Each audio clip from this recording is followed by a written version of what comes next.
ये आकाशवाणी पटना का विविध भारती केंद्र है। अब आप संजीव कुमार वर्मा से विशेष चुनाव बुलेटिन सुनिए। बिहार विधानसभा चुनाव के पहले चरण की अधिसूचना जारी होने के साथ ही 121 विधानसभा सीटों के लिए नामांकन प्रक्रिया शुरू हो गई है। इस चरण में 6 नवंबर को पटना, दरभंगा, मधेपुरा, सहरसा, मुजफ्फरपुर, गोपालगंज, सिवान, सारण, वैशाली, समस्तीपुर, बेगूसराय, लखीसराय, मुंगेर, शेखपुरा, नालंदा, बक्सर और भोजपुर समेत 18 जिलों में मतदान होगा। पहले चरण के लिए 17 अक्टूबर तक नामांकन भरे जा सकते हैं। 18 अक्टूबर को नामांकन पत्रों की जांच होगी। 20 अक्टूबर तक नाम वापस लिए जा सकते हैं। इधर निर्वाचन आयोग ने नामांकन केंद्रों के आसपास कड़ी सुरक्षा व्यवस्था के विशेष निर्देश दिए हैं। नामांकन के लिए प्रत्याशी के साथ केवल 3 वाहन और प्रस्तावक सहित अधिकतम 5 व्यक्ति ही जा सकेंगे। पूरी नामांकन प्रक्रिया की वीडियोग्राफी भी की जाएगी। दूसरे चरण का मतदान 11 नवंबर को और मतगणना 14 नवंबर को होगी। बिहार विधानसभा चुनाव के दूसरे चरण के लिए 122 विधानसभा क्षेत्र के लोग आज तक मतदाता सूची में नाम जुड़वा सकते हैं। आयोग के अनुसार चुनाव के लिए प्रत्याशियों के नामांकन दाखिल करने की अंतिम तिथि से 10 दिन पहले तक मतदाता सूची में पंजीकरण करवाया जा सकता है। विधानसभा चुनाव को लेकर एनडीए और महागठबंधन के घटक दलों के बीच सीटों के बंटवारे को मंथन अब भी जारी है। दोनों गठबंधन विभिन्न सीटों को लेकर लगातार बैठकें कर रहे हैं। एनडीए में सीट शेयरिंग को लेकर बातचीत जारी है।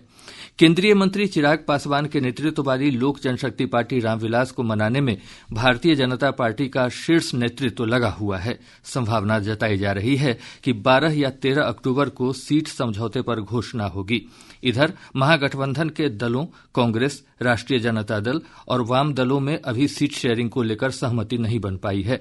सीटों के बंटवारे पर सहमति बनाने के लिए आज राष्ट्रीय जनता दल के अध्यक्ष लालू प्रसाद और कांग्रेस के शीर्ष नेताओं के बीच पटना में बातचीत होने की संभावना है।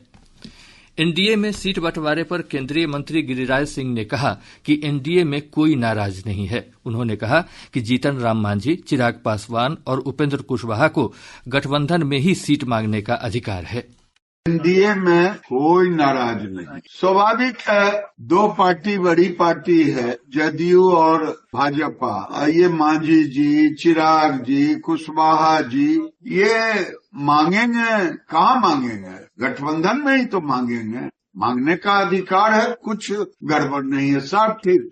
उच्चतम न्यायालय ने बिहार मतदाता सूची गहन पुनरीक्षण एसआईआर के बाद अंतिम मतदाता सूची से बाहर हुए लगभग 3,66,000 मतदाताओं को अपील करने का मौका दिया है।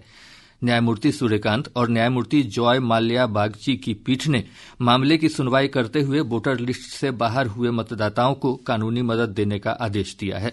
शीर्ष अदालत ने इसके लिए बिहार राज्य विधिक सेवा प्राधिकरण को प्रत्येक गांव में कानूनी मित्र के माध्यम से मतदाता सूची से हटाए गए मतदाताओं को मदद उपलब्ध कराने को कहा है।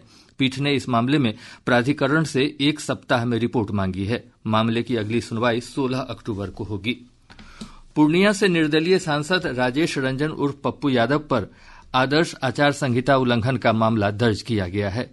वैशाली जिले में बाढ़ प्रभावितों के बीच पैसे बांटने का वीडियो सामने आने के बाद जिला प्रशासन ने उनके खिलाफ सहदेई बुजुर्ग थाना में प्राथमिकी दर्ज कराई है। इधर इस कार्रवाई के बाद पप्पू यादव ने अपने सोशल मीडिया अकाउंट पर लिखा है कि वे पीड़ितों की मदद के लिए कार्य करते रहेंगे। जदयू अति पिछड़ा प्रकोष्ठ के प्रदेश अध्यक्ष और पूर्व मंत्री लक्ष्मेश्वर राय ने राजद की सदस्यता ग्रहण कर ली है। उन्होंने कहा कि जदयू सामाजिक न्याय की धारा से भटक गई है। पार्टी के अंदर लोकतंत्र और लोकतांत्रिक अधिकारों को समाप्त किया जा रहा है।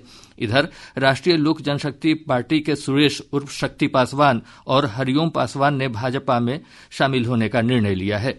वहीं हिंदुस्तानी आवाम मोर्चा के राष्ट्रीय सचिव रंजीत चंद्रवंशी ने पार्टी की प्राथमिक सदस्यता और विभिन्न पदों से इस्तीफा दे दिया है। निर्वाचन आयोग ने बिहार विधानसभा चुनाव के दौरान प्रत्येक विधानसभा क्षेत्र में कम से कम 1 मतदान केंद्र विशेष रूप से महिलाओं या दिव्यांग अधिकारियों और कर्मचारियों के माध्यम से संचालित करने का निर्देश जिला निर्वाचन अधिकारियों को दिया है। ऐसे मतदान केंद्रों पर सुरक्षा सहित सभी चुनाव कर्मचारी महिलाएं होंगी। इसके अतिरिक्त प्रत्येक जिले में कम से कम 1 मतदान केंद्र पर युवा कर्मचारियों को तैनात करने को कहा गया है। इन उपायों का उद्देश्य लोकतंत्र की मूल संरचना में भागीदारी, प्रतिनिधित्व और सशक्तिकरण का संकेत देना है। इसके साथ ही विशेष चुनाव बुलेटिन समाप्त हुआ।